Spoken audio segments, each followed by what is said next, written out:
Good morning everyone, কেমন আছো তোমরা সবাই? আরও একটা সকালে তোমাদের সকলকে স্বাগত। আজ আমি সকালবেলায় চলে এসেছি। এই দেখো, ছাদে আজকে ওয়ার্কআউটটা করে নিলাম, মর্নিং ওয়াকে যাওয়া হয়নি। আর এই দেখো, সকাল সকাল আমার চিয়া সিডটা আর জিরে ওয়াটার দুটোই খেয়ে নেব। রাত্রে ভিজিয়ে রাখি, যেদিন ভুলে যাই সকালবেলা ভিজিয়ে খেয়ে নিই। আর এই দেখো, আমি এখন নিচে চলে এসেছি। এসেই দেখছি মা গোপু সোনাকে ঘুম থেকে তুলছে। আর এই দেখো, সিংহাসনের ওপরে গোপু সোনা ঘুমোয় তার বিছানা মশারির ভেতরে। মা তুলছে, খুব ভালো লাগছে দেখো। এই দেখো, এইবার মা সকালবেলায় বসিয়ে দেবে, ভোগ দেবে। মায়েরই দায়িত্ব থাকে এই রাতে ঘুম পাড়ানো আর সকালে ঘুম থেকে তোলা। এখন সকালবেলায় ভোগ দিয়ে দেবে। সকালের একবার, ৩ বার ভোগ দেয় মা। আর এই দেখো, আমাদের সকালবেলার আজকে ব্রেকফাস্ট বানিয়ে নিয়েছি, পরোটা আর আলুর তরকারি। তারপর যে এই যে কাজে লাগতে হবে, নিত্যদিনের কাজ আমাদের তো চলছেই। নিত্যদিন কাজের মধ্যে আমরা নানা অভিজ্ঞতা লাভ করি, কখনো ভালো কখনো মন্দ, তা থেকে শিক্ষাও নেই, তাই না বলো?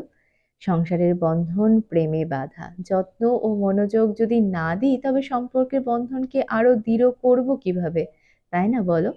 সময়কে মূল্য দিতে হবে, প্রতিটা মুহূর্তে সঠিক ব্যবহার করতে হবে, আর প্রয়োজনীয় কাজে সময়গুলো সুন্দরভাবে অতিবাহিত করতে হবে।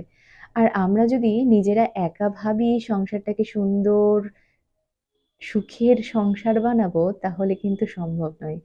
পরিবারের প্রত্যেকটা সদস্যকেই এই দায়িত্বে সমানভাবে পার্টিসিপেট করতে হবে, তাহলেই কিন্তু আমরা পারবো সংসারটাকে সুন্দরভাবে এগিয়ে নিয়ে যেতে। এই দেখো, একটা ঘর কমপ্লিট করে, বারান্দা কমপ্লিট করে আমি বাগানে এসেছি করলা পাড়তে। আজ করলা সেদ্ধ দেব। ওদিকে কাজ চলছে, এদিকে রান্নাও চলছে।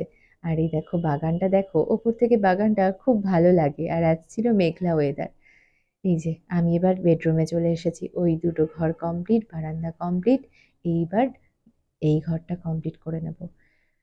কি বলতো, যদি আমি প্রত্যেক সপ্তাহে ক্লিন করতে থাকি, তাহলে আমাদের একসাথে প্রচুর ধুলোবালি পরিষ্কার করতে হয় না। আমরা প্রতি সপ্তাহে যেমন ক্লিন করছি, তাতে কি হচ্ছে, সমস্ত অল্প অল্প করে চলে যাচ্ছে, তাতে কি ধুলো ময়লা থাকে না, অনেকটাই থাকে। এইগুলো একটু একটু করে যদি করতে থাকি, ভালোই পরিষ্কার হয়ে যায়। এই যে আমার এই ঘর কমপ্লিট, এবার ডাইনিংয়ে চলে এসেছি। ডাইনিংটা ওপরটা পরিষ্কার করে নেব। আর এইদিকে দেখো, আমি ওপরের ফ্যানটাই হাত পেয়ে যাই, তবে ওই কোণার দিকটাই হাত পায় না। তার জন্য আর আজকে হলো না, ও নেই বাড়িতে। ও থাকলে আমি ওকে বলি ওই পিছন দিকটা একটু ওই করে দেয়, হাতটা পেলে সুবিধে হয়। আর ঝাড়ুটাও দেখছি ছোট হয়ে গেছে, তার জন্য আর করতে পারলাম না। এই ঘরের ডাইনিংয়ের বেড কভারটাও চেঞ্জ করে নেব। আর এই দেখো, ভেতরে না আমি একটা করে চাদর রেখে দিই, যাতে ভেতরের কভারগুলো ময়লা না হয়। তোশক রয়েছে, তারপরে গদিটা রয়েছে, সেগুলোর একটা কভার দিয়ে থাকে, আর ওপর থেকে বেড কভার একটা চাপানো থাকে। প্রতি সপ্তাহে আমি এই শনিবার দিনটা ক্লিন করার চেষ্টা করি। তাতে কি হয়, সানডেটা একটু ফাঁকা পাই। যদিও সানডে সকালবেলায় আমি উঠে নিচের কমপ্লিট করে নিই। ওপর আর নিচ যদি একদিনে করতে যাই, খুব চাপ হয়ে যায় জানো। অল্প অল্প করে আমি একটু একটু করে করে নিই।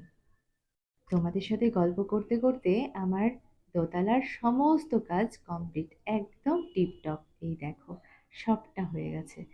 এই দেখো, আমি আজকে তোমাদেরকে সেদিন বোন আর আমি গিয়ে বেড কভারগুলো কিনে এনেছিলাম, সেগুলোই দেখাবো। সন্ধ্যেবেলায় এই যে আমি আর মেয়ে বসে পড়েছি তোমাদেরকে ওইগুলো দেখাতে।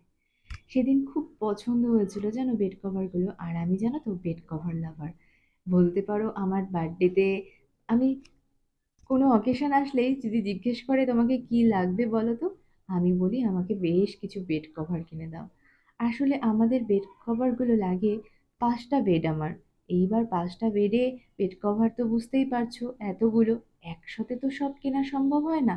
তার জন্য মাঝে মধ্যে যখন সুযোগ পাই, একটু বলি আমাকে বেড কভার কিনে দাও। আর আমাদের এত আর পরিষ্কার পরিচ্ছন্ন টিপটপ বাড়িঘর রাখতে গেলে দেখবে বেড কভারটা একটা মেন পার্ট, জানো, আমার কাছে তো বিশেষত। আর এই দেখো, বেড কভারগুলো আমি দূর থেকে দেখিয়েছি, ঠিক আসেনি। পারিনি, আমি আর মেয়ে চেষ্টা করেছিলাম তোমাদেরকে সব দেখাতে, কিন্তু খুব ভালো লাগছে। যখন পাতবো এক এক করে দেখবে, খুব ভালো লাগবে। তখন বুঝতে পারবে যে কতটা ভালো হয়েছে। এখন তো খুব একটা বুঝতে পারলে না, বুঝতেই পারছি। ঠিক আছে, চলো আজকে এইটুকুই। টাটা।